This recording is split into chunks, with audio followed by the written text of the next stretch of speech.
Welcome everyone to another episode of BDSM. This is boys discussing some movies. There's a weed whacker outside right now. Oh, gross. Don't mention the weed whacker. I didn't mention it. So today we watched 1974's John Carpenter's Dark Star.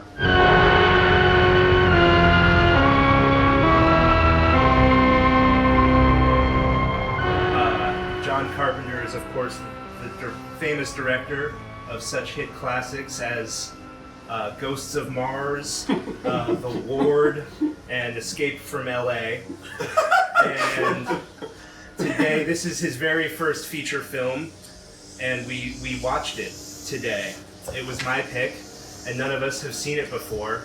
And yeah, I thought this movie was pretty awesome. Hell yeah, it was. Yeah. You can tell why it's a cult classic. Yeah. A cult classic. Almost as awesome as Escape from LA. Yeah, almost.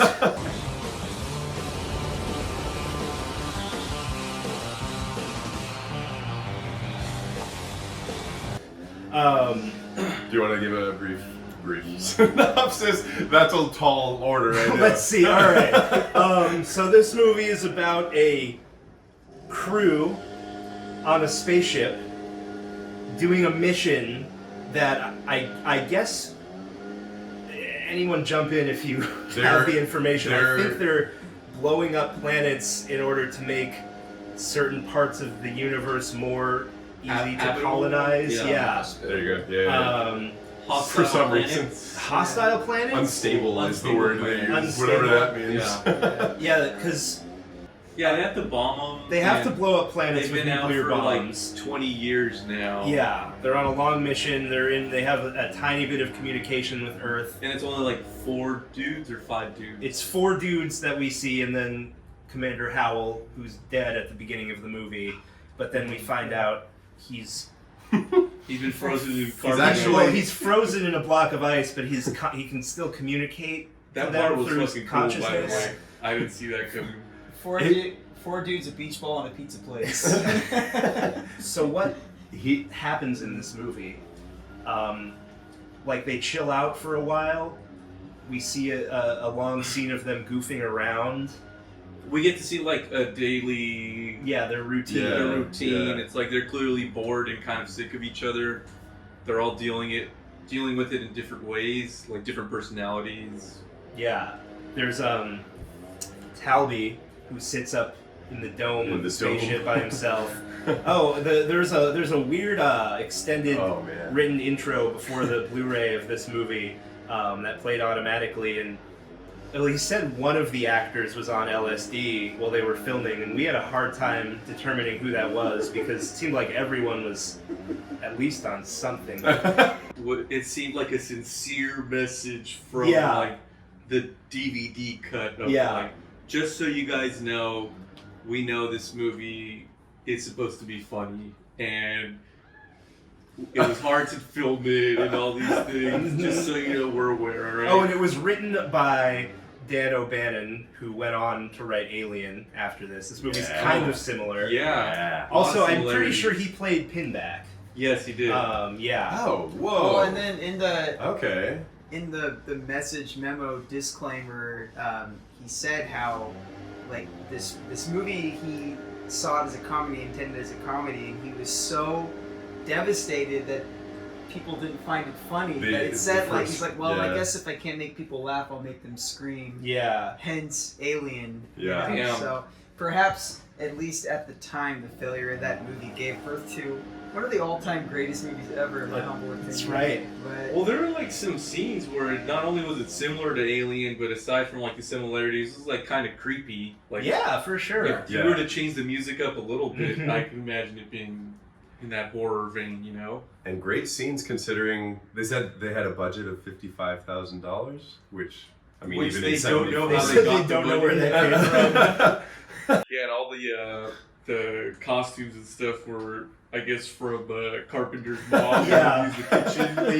They raided John Carpenter's mom's kitchen. Yeah. The spacesuit was made of like a casserole dish and a muffin pan. Yeah.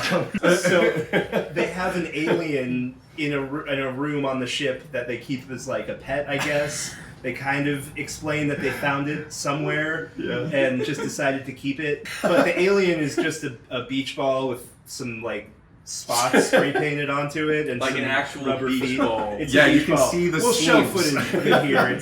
I will say, I thought the sets were all pretty solid compared to the costumes and Definitely. the alien and the. All the costumes were great. Yeah, I mean the spacesuits, like their uniforms were fine, but you know the one that was a muffin pan and styrofoam. Oh, I mean, yeah, that was a little eye goofy. rolly. Yeah, that's fair. But I loved all of it. But I was pretty impressed with the sets. I thought they looked, The ice cube tray. totally solid. Yeah, all the comm stations had ice cube trays on them. Yeah, it was So it was really smart. Actually. I liked, they like backlit an ice cube Yeah. tray and like made it into like buttons or switches or something like. I was definitely in the world. I Yeah. think I was Yeah. I was in the man's world. Oh yeah. What man's the book? magazine? Yeah. Oh yeah, Man's World magazine. Yeah, Michael has for those of you who don't know, he has a vintage collection of those Yeah. in his home. Yeah. I thought the space on the ship was really weirdly utilized. Like, Yeah. it seemed like there were a lot of hallways and there was that giant elevator shaft, but they had to work in like a tiny, cramped tube, and they all lived unused in space. Yeah, huh? unused Yeah. space. I feel Yeah. like if you got rid of that elevator, they could have all had their own The rec room. room to sleep in. Yes. They wouldn't have to sleep in Not to cots mention- in the janitor's closet. Not to mention the whole room dedicated to the jar keyboard. Yeah.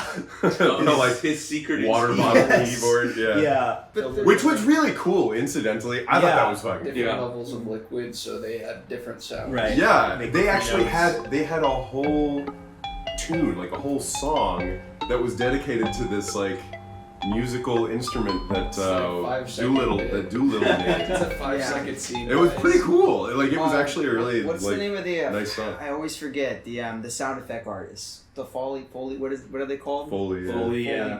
I That was a love the welcome music. song. The sound effects throughout the movie are really cool. Oh, yeah. A little campy, but really cool. I love the sound effects. You had a bit of a revelation about some of the sound Oh, that's effects. right. Yeah, I'm watching it, and then I see Pinback. I was like, "Wait a One of the minute!" main characters. It's a popular indie band and one of my favorite bands, and I was just like, "Oh shit, this is pretty cool." So I immediately became a little more interested in the movie, just because that reference. And then I'm watching the movie, and then I'm hearing sound effects that I've heard 100 times before, just because I listen to their music and they add them into there. I was like, wow, they got a lot from one movie.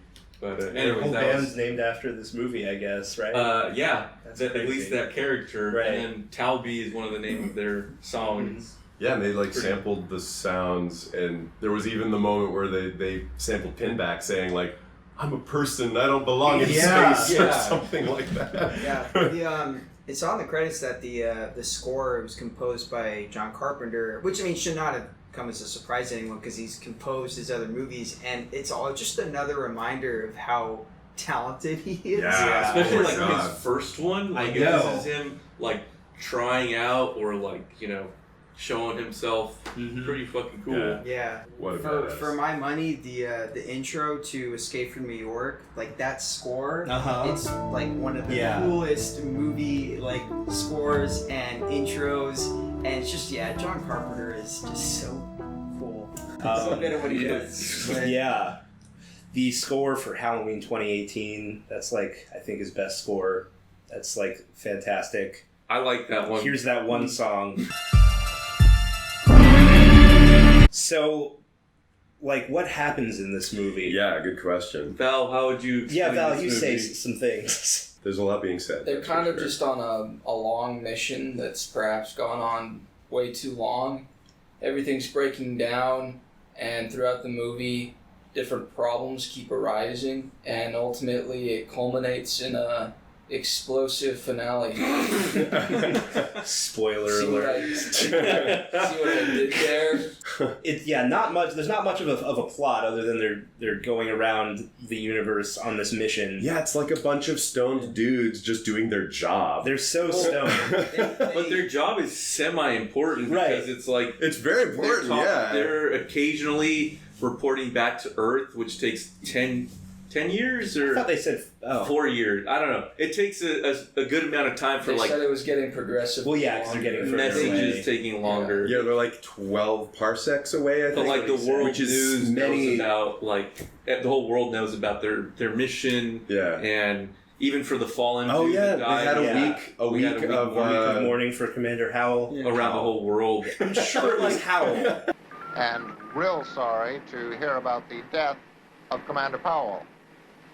It's like 5 stoner dudes on a pretty important mission. Or if they weren't stoner dudes, but after like 20 years of them They just living said their fuck life, it and... we're catching them right as they're about to fucking shit's about to hit the fan. We jump in. it's their behavior is completely fair. Like 3 weeks into the pandemic, like half the country was like into all the conspiracy theories. Conspiracy theories. But, Am I even real? They called it a bomb run, and that's what they kept referring to it as. They're on a That's bomb what their run. entire mission is. Oh, and one of the Yeah. dudes was just stoked on blowing shit up. He didn't care. Yeah. I forgot. He was like, Don't give me "Whatever. that. Don't Sorry. give me that. Don't care." That Just- intelligent life bullshit. Yeah. Like, give me something to blow up. Yeah. Gotta nuke Played by something. John Carpenter. No, he looked a lot like John Carpenter, but it No. wasn't him. Oh, it wasn't. Do you want to just now that we have the synopsis down? Do you want to just say the ending so we can start talking about Okay, everything? well, first I want to... Yeah, all right. Spoilers! Yeah, and basically at the end, they get to this planet that they're supposed to blow up, and they're trying to drop the bomb, and we'll get to the bomb, but... And the bomb's like, nah. Yeah, the bomb has... the bombs, for some reason, each have their own individual consciousnesses. Yeah, their For own. some reason. Their own. I do.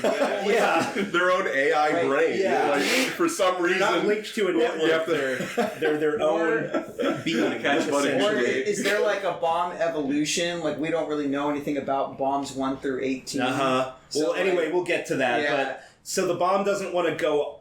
This is a lot, but the bomb...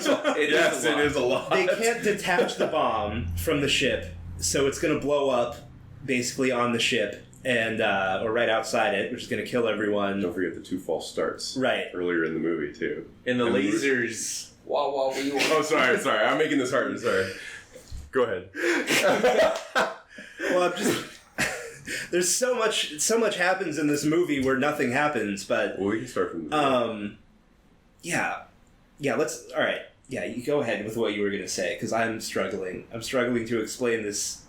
Well, movie. if it were up to me, I would start at the beginning instead of at the end. Okay, so they're on a mission. But I thought got- we said the beginning. Yeah, we got through that. They go. Right, he so- follows a beach ball around for 15 minutes, and then what happens immediately after that? I remember Boiler grabs the space gun and starts doing target practice on some random panel, and Pinback is. I'm assuming out of boredom. Yeah. Right? There's just because they sheer need to boredom. do something. There's an Yeah. alert that the laser is loose. Yeah, there's a laser. Because the beach ball fucked with it. Yeah. And then No, but someone it was, went to go it was check fucked it. before that, though. I think the door was just open, but then the beach ball took that opportunity to fuck with it because he's a Right, little right. mischievous Yeah, little yeah. bastard. And someone went to go check on it, Mhm. and then it really went to shit afterwards. And then that's when like the bomb like said, okay, I guess I'll blow up now.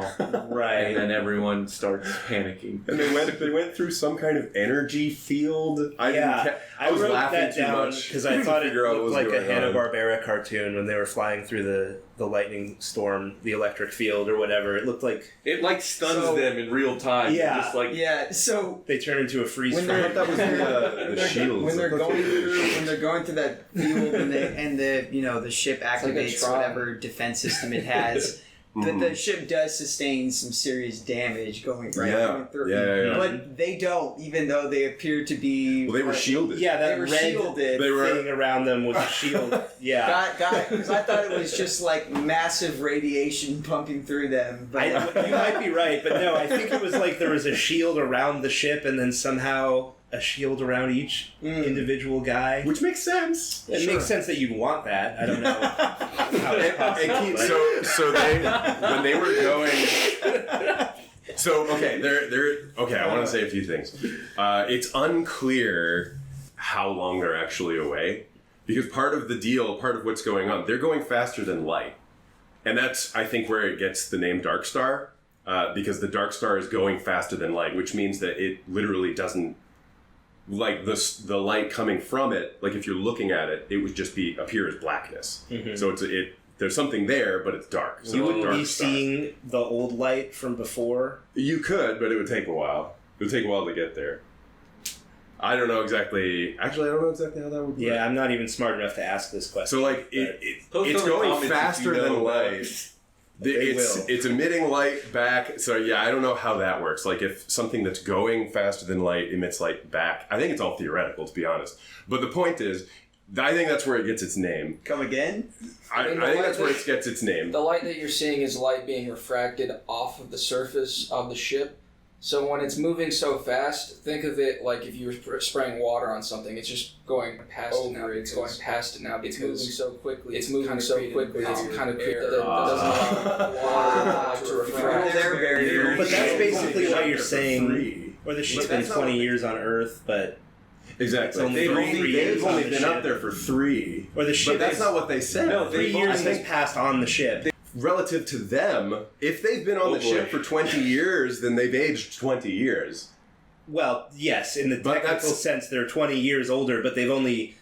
Their body has only deteriorated. If they are going faster than light, are you applying relativity to their experience of time? That's what they're doing. That's what's happening. What I'm saying is, you're saying that they feel as though 20 years and they I'm sure it's the latter. Okay, and that's fine. But or even not caring how it works. Maybe we can also explain it away. The ship has scales. This is my point.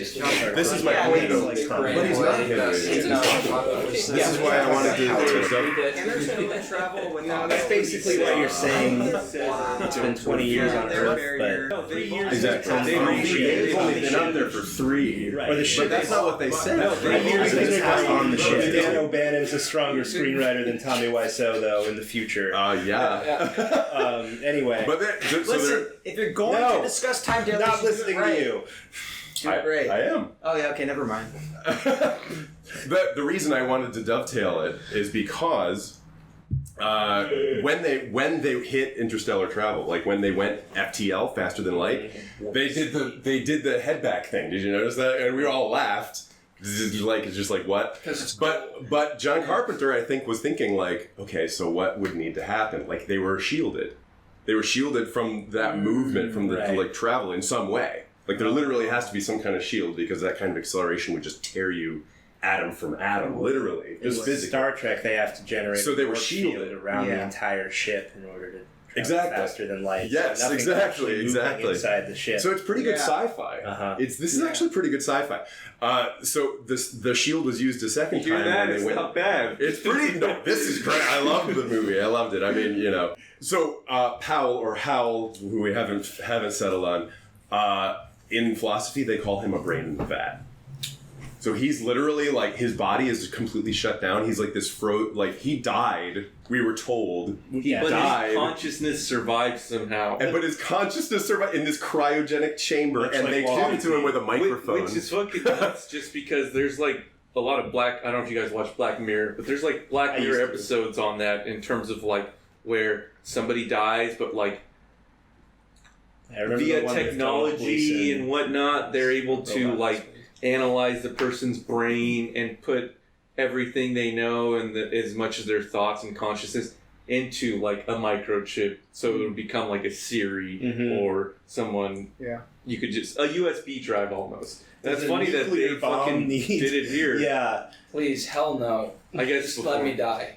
And it's worth saying that Powell, in that state, as the brain in the vat, is experiencing, phenomenologically speaking, experiencing existence in the same way that Bomb 20 is. Oh yeah, totally. And that I'm sure was on purpose. That wasn't on 2001. The the dead dude with the consciousness. The artificial AI thinking and stuff, that's obviously like 2001, that was before this. But I guess I haven't seen as many sci-fi, but I don't know if it's happened before, but where the dead person kind of lives on in some form via Walt Disney. technology. Correct. I liked when Commander Howell's frozen body was flying through space at the end. I forget what he said, but he was just like, oh. He made it. Commander Powell, he made it. What happened? As a chunk of ice. Yeah. It's like a block Also, of ice. What an ending, right? For it to like just. That was actually, awesome. like- It was a great ending. Yeah, Bomb 20 just decides, fuck it. But he was convinced through that one dude, Doolittle. Doolittle. Yes. Oh, yeah. Doolittle, because the bomb's about to go off, and Iceberg dude tells Commander Howell tells Doolittle, because he comes to him for advice. He basically tells him. So the bomb isn't going to drop on the planet, but it's also refusing to not blow up. So they have to. Basically, they realize they have to reason with the bomb because they can't stop it from blowing up on the ship. That's the conclusion. Commander Howell tells him the only way to do it is through the word I didn't know. Yeah. Oh, he said you have to teach it phenomenal. Yeah. You must teach Bomb 20 to love. Which is more. Which is exactly. But actually, like you're saying, I think it's really cool that you highlighted how Commander Powell, in my opinion, Really is one and the same. down, Is one and the same with Bomb 20 because it's like the essence. It's pure consciousness. Yeah. And so in a way, like not to whatever. The whole movie is trippy, so I'm going there. It's like Bomb 20. It's like they're connected into the same space, and so it's almost like Bomb 20. Bomb 20 is almost having the same conversation with him. Wow. And they're like he's able to via Powell like link up somehow like in that non-physical space, like you know what I mean? Like you think they're communicating with each other? I think that there's a type of non-physical communication via pure consciousness. Like I would definitely say like it's also like a kind of equivalent to God consciousness, which was spoken about because of the end. Let there be light. And I saw that I was alone. Hey, Bomb? Let there be light.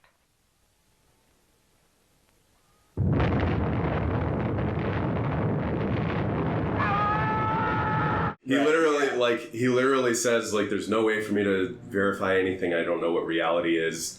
Let me basically like I don't know. The way I interpreted it is like the only way that I can know if anything's real is if I destroy and like I press the only button that I know exists, right? So the Bomb 20 decides to blow up. Yeah. But it literally when it blows up it says let there be light, which is an obvious religious and God reference. What right? a weird two movies that are very philosophical. I know it just happened. I was shocked.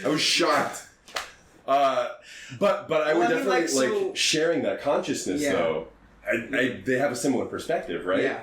And they have they're in a state of non-desire, non-motivation, right? Like they don't know what's what. Although Bomb 20 definitely makes he asks Bomb 20, he's like, Bomb 20, what's your purpose? And he's like, my purpose is to explode. Bomb 20 makes him reflect about it. I feel like we'd be doing a disservice to Bomb 20 if we didn't say how hilarious Bomb 20 is. So funny. I'm going to put some clips in. What is your one purpose in life? To explode, of course. Thanks. But it's so good because you can tell it's not like it's just saying thanks as a protocol reaction. You can tell it's that genuine. Thanks, guys. You can tell from his tone. Well then, everything sounds fine. Dropping you off in 75 seconds.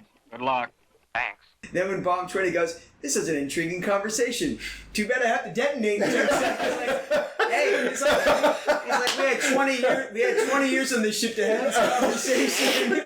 Intriguing. I wish I had more time to discuss this matter. Why don't you have more time? Because I must detonate in 75 seconds. It was like mildly funny.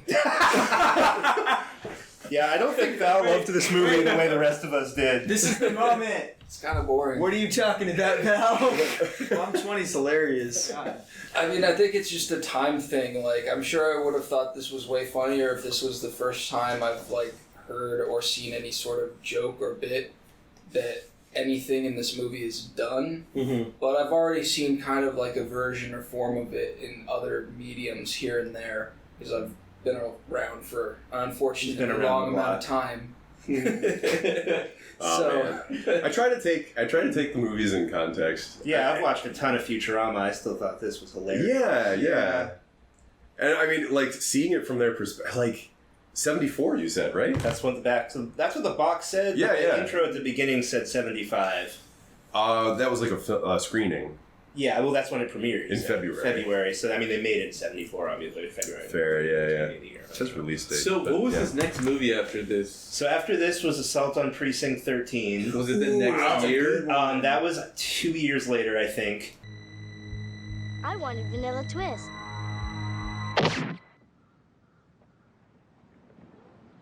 And then after that, in the same year, he made a TV movie called Someone's Watching Me. And then, in that same year, also released Halloween. Damn. Yeah. He's 70. on it, huh? So no breaks for that guy. Yeah, especially not, at the beginning Did you of know his that career. Assault on I was 13, right? Precinct Assault 13. Assault on Precinct 13. It's the scary number. Remember that? Yeah, that's right. That Quentin Tarantino on numerous times has cited that as one of his favorite and most influential movies. Oh, he loves John Carpenter. Yeah. I mean, The Thing, so many of Tarantino's movies have... Like, I just showed Alex The Thing a couple weeks ago, and then, like, 3 nights later we watched Reservoir Dogs, and we were noticing all the similarities, especially The Hateful Eight has really even more similarities. Well, I mean, like a bunch of people in a box. See it. You know? I know I'm human. And if you were all these things, then you just attack me right now. So some of you are still human. One of them fellas is not what he says he is. What is he?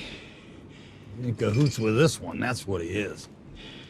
One of them, maybe even 2 of them, is here to see Domergue goes free. Well, and also, what's true, what's not, Yeah, who's someone telling who's, the truth, someone who's a spy, or someone who's not what they say they are. Yeah. Someone who doesn't the say paranoia of all that. It makes for great screenwriting. Yeah. the stylized violence, the humor, like the almost slapstick nature. Oh, like, yeah. all that stuff is in Tarantino. Before I forget, that weird, from the Pinback song, that weird journal entry where My diary. Pinback, Yeah, the block of cheese. before the diary entry, whenever he mentions that he's not Pinback. Yeah, okay. So I really want to talk about that. Yeah. Because What's Yeah. so What? they're having dinner together. The 3 of them are having their unfrozen Otter Pops. Yeah. It's Doolittle, Pinback, and Boiler. And Pinback is telling They the don't story. care about Pinback, by the way. They're Yeah. like over him for some They're reason. having their own conversation, but he's sitting there He's telling a talking. story to them, but they're completely ignoring him. I tried to tell him that I wasn't really Sergeant Penback, but I couldn't figure out how to make the helmet radio work. Yeah. And they're also, I don't know if you guys noticed this, but they couldn't remember how long ago he told them the story. They were like... They were trying The to figure it lighthouse out. thingy, Yeah, where well, it's that's- like they don't know how long they've actually been there. That's No, the they same for- scene. They were forgetting their own names. They forgot their They're first like, name. Oh my what's your God. first name? And He's like, creepy. wait, what's my first name? They forgot their name. Yeah. Yeah. It's like- What's Calby's first name? My first name. But, That's crazy. and so Pinback is telling the story about when he is at some point met up with another astronaut at some point on some mission, and the other astronaut calls him Pinback. He calls him Pinback, but Pinback says, I'm not the real Sergeant Pinback. Yeah, and he's like laughing at it. Yeah. Like, he actually thought I was the real Pinback Yeah. when I wasn't. When I kept telling him I'm not. But before I could leap into the vat, this other guy came running along and he says, "Hey, Sergeant Pinback, you've got to board immediately because we're going to launch in 20 minutes." 4 years ago. And I tried to tell him that I wasn't really Sergeant Pinback, but I couldn't figure out how to make the helmet radio work. And then the very next scene is when he puts the block of cheese into the computer and watches his journal entries, which cut back between past journal entries and the current one. Yeah, well, he gives the current one that he, And you can tell because the they're time lapse all is like brains in a vat. all of them. They're all brains in a vat. I think they're brains in a vat. Yeah, no, metaphorically. Oh, It was like No, they're out in a dark star in the middle of nowhere. when he took Pinback's Like a identity, beach ball in his he's vat. kind of like cuckoo, and like now where he's like, But it seemed like it was jumping, like it wasn't like a gradual, it was like one entry he'd be like normal Sergeant Pinback, and then the next one he was like the crazy guy with the fucked up hair, and That's then the where it next got one creepy. he'd go, yeah, that was one of the creepiest scenes. But then he'd go back and forth. like so did was this he guy like kill someone and take his identity? But he looked exactly like I it. think he just forgot who he was. Yeah. Or I said He forgot that he was Pinback. Pinback. Is he bipolar or? Well, yeah, like multiple personalities or something. But is he like a spy? Is he a double agent? No, I think he just forgot. He's right. Maybe they've been there long enough where they've literally fucking lost it. Yeah. To the point where like he's talking to himself. Yeah. And he created a new persona or forgot his old fucking persona, and he's like, they don't treat me like I know how I should be treated. Yeah. Like I know I deserve the respect. I do not like the men on this spaceship. They are uncouth and fail to appreciate my better qualities. I have something of value to contribute to this mission if they would only recognize it. And they want me to be negative just like them, and I'm not going to. Like, I'm not going to be negative like them. I'm going to stay positive. Because someday they'll listen to this and they'll see that they're wrong. Dude, fucking, dude, no one's like this podcast. No one's watching you. By the way, like and subscribe. Yeah. Unless you want us all to turn into Sergeant Pinback. His only friend. Unless you pay to his see only that. friend is a beach ball with duck feet. We don't have another alien? I don't know. By the way, the beach ball's little room is bigger than the room that they share and sleep in. Yeah, it is. It could have been that that's like the room where they keep the aliens at, and that could have been a It different, seemed like there were multiple aliens doors. in life, you know. Mhm. Yeah, I'm not interested. One of them's a volleyball, one of them's a basketball. Soccer ball. Tennis ball. They ran out of there wasn't enough in the budget to have every possible object. They could only afford one trip to the 99-cent store. Well, I mean, if you count for inflation, 99 cents in 1974. You mean inflation, like when they inflated the beach ball? Exactly. That was a fairly long scene too, of like the beach ball pinback shenanigans. And it had no, like it served no purpose. Okay, that's the ball escaped and like Pinback's chasing him, and in the very beginning it's like kind of silly because like the ball's like tickling him or like trying to get him dry to fall, humping yeah. him or some shit. And dry then humping him. he gets like, stuck inside an elevator shaft and he's hanging there just waiting for something to happen for him not to die. And the beach ball's just standing there laughing at him. Yeah. I thought with the prelude saying that this was the inspiration, this was basically the story of Alien. But like the very rough draft version of it that was a comedy, I thought that was going to be the entire movie once that whole Me bit too. started. So Like it was it's going to be the beach ball's the proto-xenomorph. I was like, okay, so we're going to watch a shitty way to grab out the back of his head. Yeah. Fuck with people the entire movie. Okay, cool. That's what Prometheus should have been. You know how the early xenomorph was like a squid monster? Do you think it was really supposed to be a beach ball? It's a giant beach ball.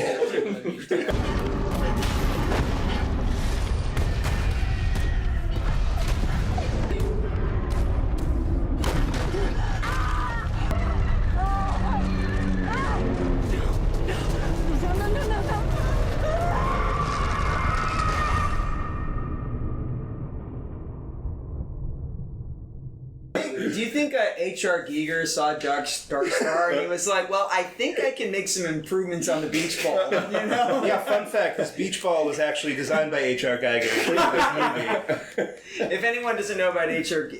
It's Giger. If anyone doesn't know about... It's Howard. Wait. It's Giger. If anyone isn't familiar, for whoever might be watching or listening, check out H.R. Giger.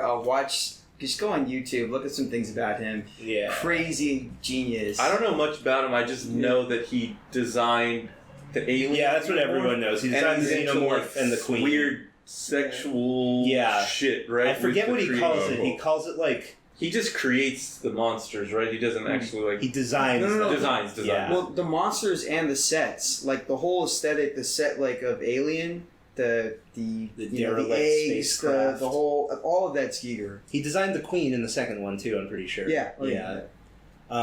Here's another fun fact. One of the camera assistants is credited as Nick Castle, who played the original Michael Myers in Halloween 1. Really? Whoa. Damn. Yeah. That's really cool. Oh, that's Damn, he kept his homies close. I know. Huh? Yeah. It's like, you were with me in the first one. Do you want to be part of this one? Yeah. That's ride or die, bitch. Although they recast him in the second one. We're gonna bleep that out. Oh, the porno that was censored. They must Oh, have... yeah! For zoom in. I How think can they we were forget trying the to porno? go... Let's not forget. So this is rated... Not rated. I just read it and I was shocked by the rating. It's rated G. I guess they must have censored that stuff to try to make sure they didn't get an R rating. Yeah, no, that makes sense. Somehow That it makes sense. says MPAA rating G. Yeah. There you go. But you'd think, I guess it's so early on in the Yeah, it was the movie 70s. history They didn't where give a like, fuck. but I'm saying, when do you think that message, that warning message was created? Like in the 90s maybe?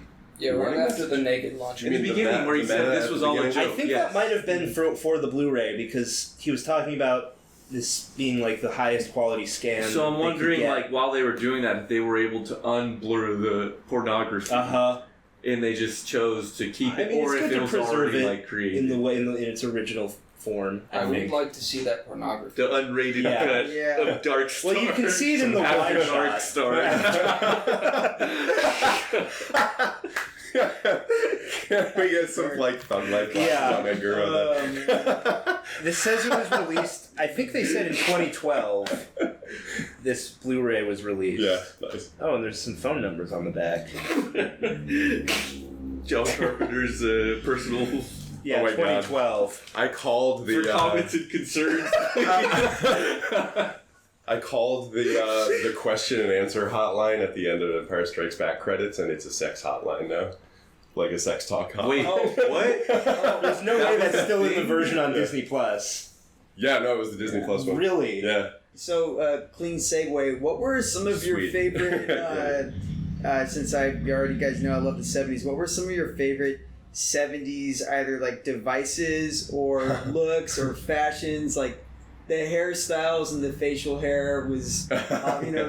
The handlebar. And then at one point, they just say, like, and that, whatever that video intro was, where the communications from Earth. Yeah, that he's got like, my attention. That guy... right away. He's like, you're doing a swell job, fellows. Like, it's just like... I hate to send bad news when you guys are up there doing such a swell job. Yeah. I just love, like, little moments like that just put it in its time. It's just so dated. Oh, and then, sorry, two things which reminded me of. That message, it was like, one, we're denying your request for more supplies. And then two, not related to that message, they're like, yeah, our entire toilet paper supply has been thrown up, so they blew up that the didn't toilet actually paper come into accidentally. play. That's just to emphasize how much it sucks. Let us know. Also, kind of like the lighthouse, where it was like, the storm's so bad, we're just not going to bring you any supplies. Sorry. Good luck. That's a fucking cool movie. Yeah. We're not here to talk about that. All right. We're going to watch it. We're here to talk about Bomb 20. All right, are we... yeah, is it safe to say that Bomb 20 is like the star of this? Like, not obviously the main character. The breakout star. Yeah, the breakout star. Introducing Bomb 20. It's too bad that Bomb 20 had to blow up. I know. I would have liked to have seen more adventures. That's Could have because been we in the missed the thing. post-credit scene where it's floating off and doing calculations. So we're saying that, who was it? Talby? No, it was Doolittle. I guess surfs down to the planet and survives entering the It was like atmosphere. some Dr. Strangelove hardcore vibes going on at the end where it's Most like definitely, super yeah. depressing, where everyone in the ship blows up immediately. Yeah. And then there's two dudes, the ice block just flies Yeah. on by. What happened? Well, then Talby gets absorbed by the They got Phoenix blown cluster. in opposite directions. Yeah. And Talby is like, while we still have radio comm, I want you to know. You're my favorite, Doolittle. I like you the best.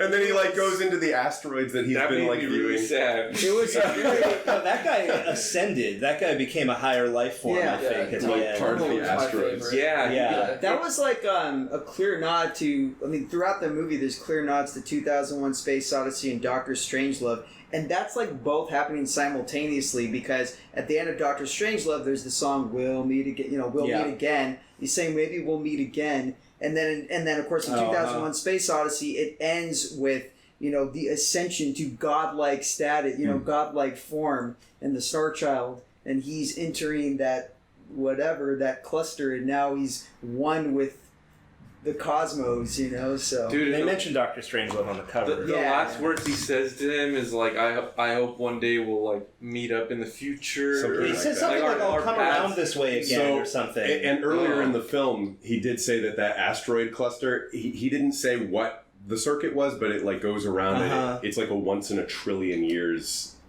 phenomenon. Is what he said. So I think that's what he meant when he said like we'll see each other again. Oh man, I think that's what he like a trillion. Okay, so clearly it's not a coincidence. That's destiny, cosmological destiny. Seems that way. I don't think it's a coincidence, but it's called the Phoenix Formation. So I think what is in the essence, Phoenix Formation? It's a second chance at life. Yeah. That's what good point. Oh yeah. It's like a symbolic thing. He's getting his second shot at life, whereas the other guy is going down to Earth. He's kind of meeting it in like a human way. He's like performing his last dream. He's surfing to a certain demise, but he's doing it with hope in his heart to what appears to be a red planet, which could signify sort of like almost like a macabre sort of like underworld kind of feel. So he's surfing to his demise, but he's meeting it in the most human way possible with hope in his heart and just, chilling out with his dreams. Mm-hmm. And then you have the other character who's kind of ascending. He's getting a second chance at life, but in a different, more cosmic way. So hence the Phoenix Formation, because the Phoenix dies and it comes back. This whole ship ride, I think Alex was pointing this out earlier, it's like limbo. Mm-hmm. So in a sense, I think that these two characters have the culmination of what it means to come out of that state. You either go to a better place in a sense and maybe get a second shot, whether you believe in heaven or rebirth, some sort of rejuvenation, or whether you're just willing to accomplish your dreams and cowabunga down to whatever you may need.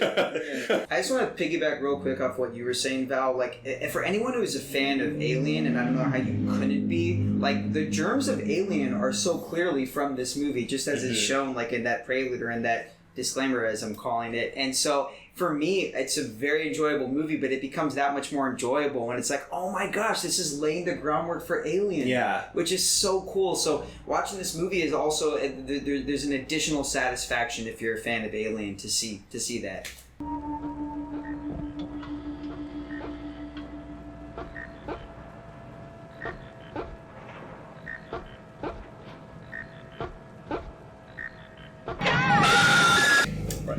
Alright, so by now I'm sure our legions of fans are very familiar with our rating system, but for the few of you who may not be, just a reminder, we have a two-part rating system, one where we give our own personal or subjective take. How much we enjoyed the movie. And that's our VHS from 1 to 5 VHS reels. And then one where we kind of put on our critic hat and we give what we think is more the objective analysis or critique of the movie. Put on our muffin pan. Yes, yes.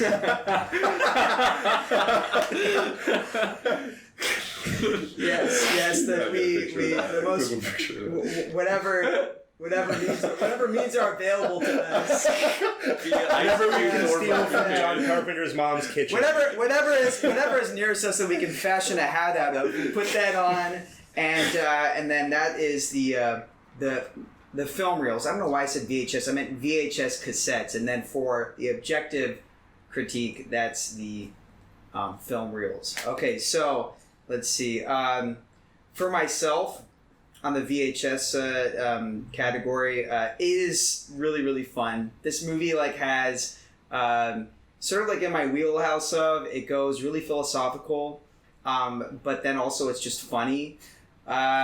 I don't know. Did we say we're not allowed to do halves? No, do it. I made graphics for it. You better use it. Yeah. So, I mean, gut reaction. Don't push out. Go with the full thing. Yeah, like gut reaction. Man, it is really, really fun. Part of me wants to say 4.5 VHS, but no, screw it. It's really, really fun, and there's also all these cool Easter eggs in the movie. So I'm gonna give it 5. For just the enjoyment factor. It's really cool. Even if I never watch this movie again, it had a lot of, for me, intrinsic value. This movie is now in my canon of I will reference this movie when I'm talking about sci-fi. So just that alone, because it's now in the canon for me, I got to give it 5. For 5 VHS tapes, yeah. And then for the film reels, I mean, there are some obvious flaws. I mean, it is an incredible... Name one.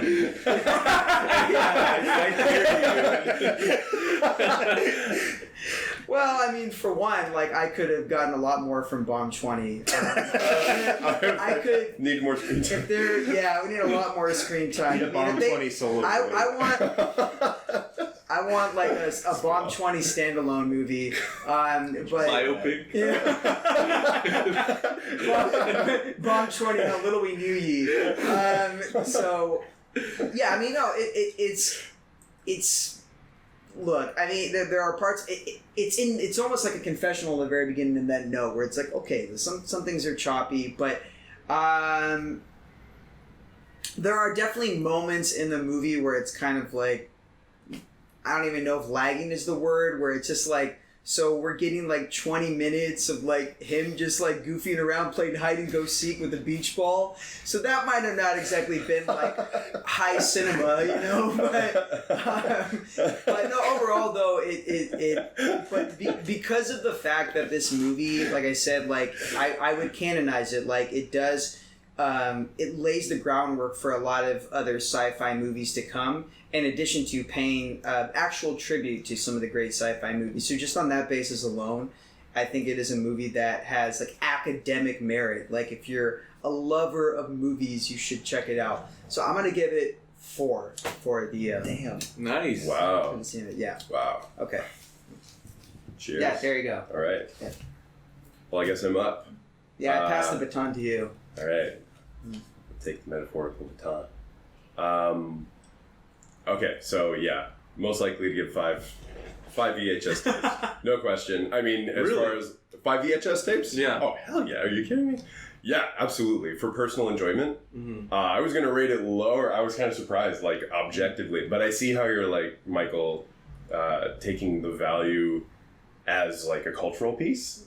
Something that's influential as a cult classic and just as something that happened almost 50 years ago, and the value of that. I feel like that's reasonable to roll into the objective score. Yeah, 49 years. Crazy, right? Yeah. But yeah. So I mean, as far as sitting down and watching a movie, yeah, maximum enjoyment. Especially learning what I have about John Carpenter through you guys. I still have a lot to see, but I'm just so impressed with this small indie filmmaker who does these wonderful things. I mean, I lost my shit when he said, "There's only one chance. You have to teach it phenomenology." And I was like, who uses that word? No one uses that word. You have to reason with the nuclear bomb. You have to talk to it. Phenom what? Okay, just teach me phenomenology first. Yeah, seriously. It's all right, professor. Oh my god. But I mean, yeah, there's clearly so much thought that went into it. And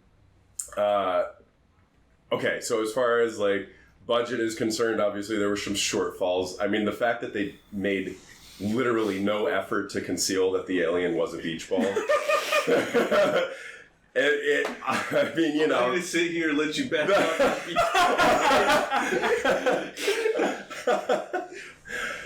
I don't mean to, yeah. I don't mean to burst your bubble. Maybe like the whole time they were saying, like, guys, it's not going to actually be a beach bubble in the final. right. Yeah, this green screen. Yeah. Like, a special edition of Dark Star. It's a CGI creation. Just work with the beach ball. Yeah, why can't they go back and George Lucas this? Yeah. Oh man. You just say Bantam. All right. So okay, as far as I just love. I love so much how thoughtful John Carpenter is. He's thoughtful in the same way as Stanley Kubrick, the big man himself. He is thoughtful about how things ought to work and how things would work. And he obviously doesn't always have the budget to make those things happen. But, I mean, you know, for instance, when they were going through the energy field, or like what I was saying earlier, like, they have the shield, the way that they shield the humans. Like, he was thinking about that, you know? And I, just as a sci-fi lover, I appreciate that so much. Like, going through this energy field, well, the energy is going to go through the hull of the ship or whatever, you know? So, like, they shield the individual people inside. I don't know, I thought it was very thoughtful and just, among other things, I mean, you know, talking about the time dilation, and it's kind of unclear what exactly went wrong in that, but it's great. It's great sci-fi. This was really, really great sci-fi, and it was funny. I don't think it probably wasn't as funny as they intended it to be, except, you know, watching it 50 years later and, you know, having perspective on it and whatnot, it was probably 10 times as funny as they expected it to be. But, okay. Indy's over there looking at his my hand's watch. just itchy. No, I'm just kidding. I do need to wrap it up though, so I will wrap it up. Music's playing. Hey, fuck your outro music. Right. Thank God to get the fuck off stage.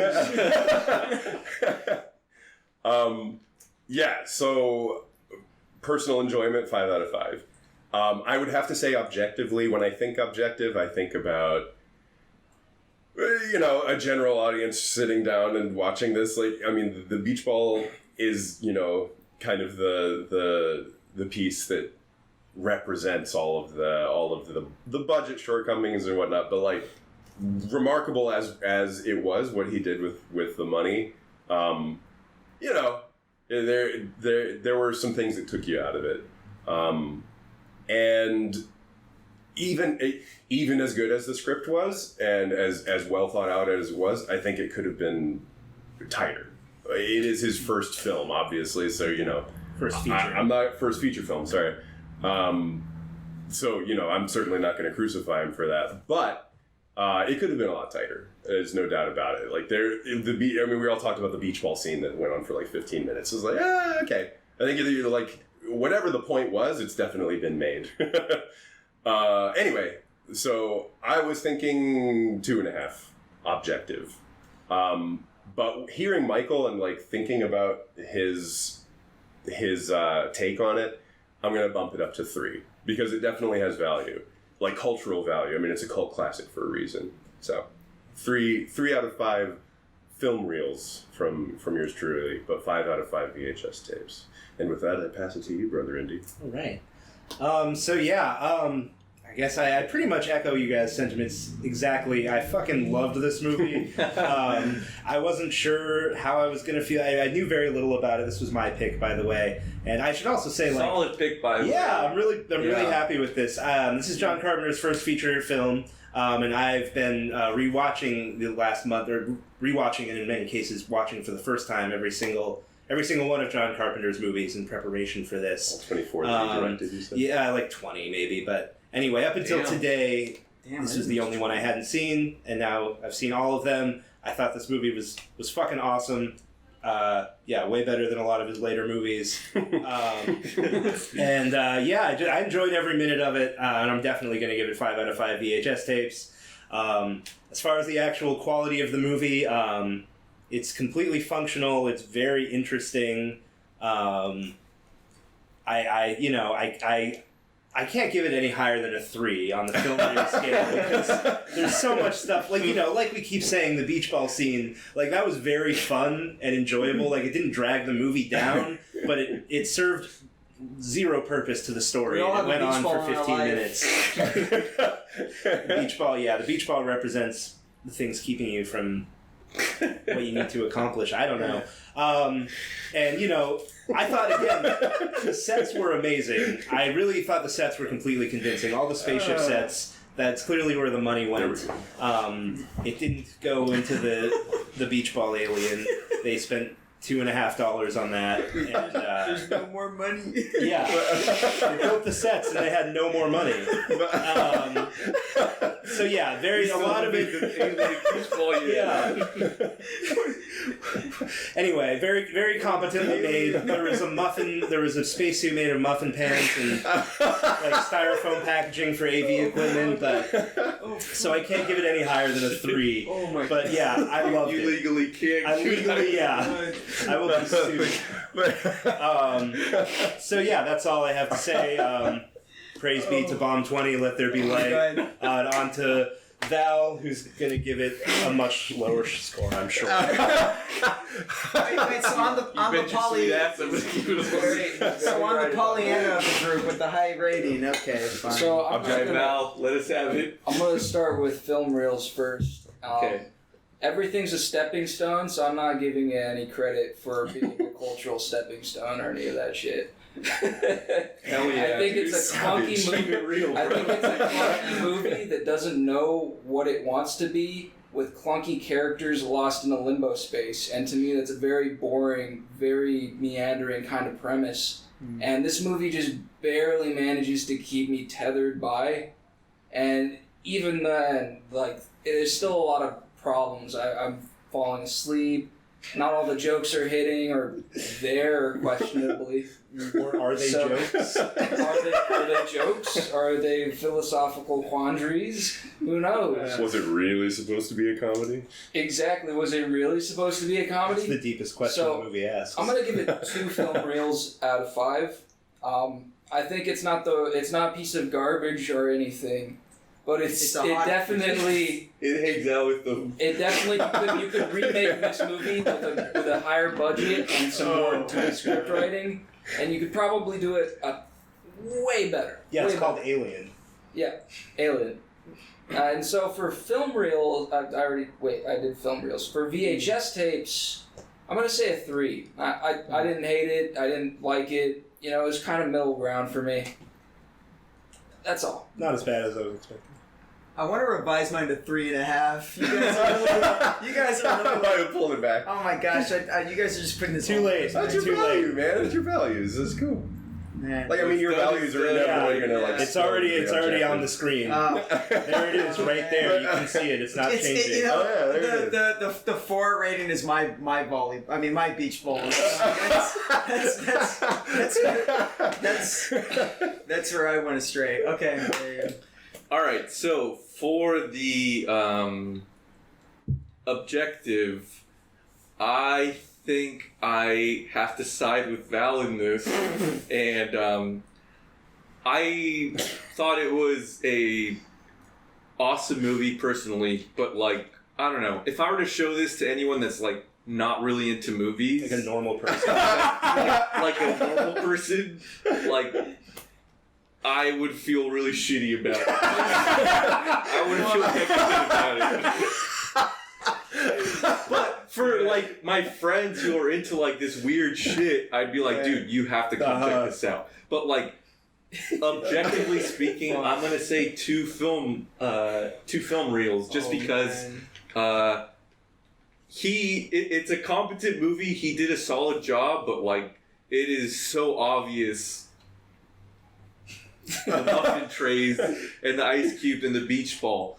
That being said, there's like, the script is awesome, and like, there's a lot of like deep philosophical shit that I don't realize, and then when you guys start talking about it, I'm like, wow, that's like super cool and interesting. That didn't even come across my mind. But aside from that, like, if you guys weren't there and I were just to see this like this, or show it to anyone else, I'm sticking with the 2 film reels. But for the VHS tapes, I'm going to give it a solid 4. I don't give it the 5 just because I don't know if I will want to rewatch this like on my own time. But that being said, I don't want to take away from like how much I enjoyed the movie for a number of reasons. One, I love that it was a beach ball. Yeah. I love that it was an ice cube tray. I thought it was fucking cool. I love that stuff too. It's like that some super talented dude is trying his hardest, and it's like his first feature film, so he's making the effort, but he's working with scraps, but the scraps are noticeable. And the disclaimer mentioned the LSD actors, and maybe, I don't know if that helped or hurt, but like throughout the movie, I'm just like, he's got to be the one on the LSD, or he's got to be the one on the LSD, or they're all on LSD. And you were? Yeah, all of them. Trick question, they're all on LSD. It's like goofy at times. Like you found this movie to be goofy? Three Stooges scenes with the beach ball and stuff, but then like immediately afterward, it's like some heavy shit with like the dude Pinback, who I'm gonna make that quick side note, is one of my favorite bands. I fucking love them. Listen to them when I'm happy and depressed. And the fact that they're like named their band after this only makes me appreciate this movie. Hell yeah. And then even more so now. But yeah, it's like these weird turns where it's like, oh, that's like not at all guy chasing beach ball around. It's like heavy shit. And then like the Howl robot 20, learning 20, consciousness. And then like thankfully I had Alex here because I didn't know what the fuck that word phenomenology was, and he explained it to me, and I'm like, he's supposed to teach him that in a minute. 11 minutes in. Teach this robot in a minute. I was like, dude, this is so bizarre. This is so fucking weird. This is awesome. And then the strange love ending where it fucking explodes, and it's like kind of funny, and then it gets like heavy again with the dude becoming part of like the stars and saying like, you are my favorite friend, and like one day I hope we'll like see each other. And then you mentioned it's like again in 3 trillion years, and that like is like, Jesus, man, that's like heavy shit for such a weird movie. So for that I'll give it the 4, and I'm not giving it the 5 just because I don't know if I would like jump on the rewatch, and because it was kind of slow at times. But you're not going to show this to your wife? Probably not. You made me think of a new category, which is like if you were trying to impress a girl, like this gets like -5. Like, I would never show this to a girl if I was trying to impress her, because I can scare away a woman all on my own. Very much. No. I don't need a movie to do that for me. But yes, this is a movie that I thoroughly enjoyed, and I think has a lot of, despite what Val said, I think it does have a cultural aesthetic merit, but holy shit, if I was trying to impress somebody, I would never show them this movie. Okay, I have the opposite take. If I'm showing this to a woman I'm dating, this is a test. And if she doesn't like this movie, she's not the one. I have a different take. Yeah, for when she's riled up, but you're not interested, this will put her to sleep. Oh, there you go. There you go. It's like a cinematic quaalude. All right. So I guess our last order of business. Real quick, Indy, thanks for the awesome pick, by the way. Yeah, great pick. That was a great pick. That was great. The fact that he had not seen it before, none of us saw it. Because we normally decide to pick a movie each month that the person who's picking has seen and wants to introduce to the rest of the group. But yeah, man, that was a solid pick. Yeah, I'm really happy with it. Yeah, our boy went raw. I did. So yeah, it's your pick next, right? Oh yes, next month, or I should say, next episode is going to be The Wailing, which it is a Korean horror by director Na Hong Jin, And yeah, that is going to be our next one. It's a long one, but I hope you guys enjoy it. Cool. Looking forward to it. And thank you for watching BDSM. Boys, many thanks. Discussing some many movies thanks for those who watch. And subscribe and hit the like button. The little bell thingy. So anytime we drop an episode, you'll be alerted. Yeah. Yeah, and holler at Bomb 20. Yeah, shout out to Bomb in the 20. comments. Flowers to Bomb 20.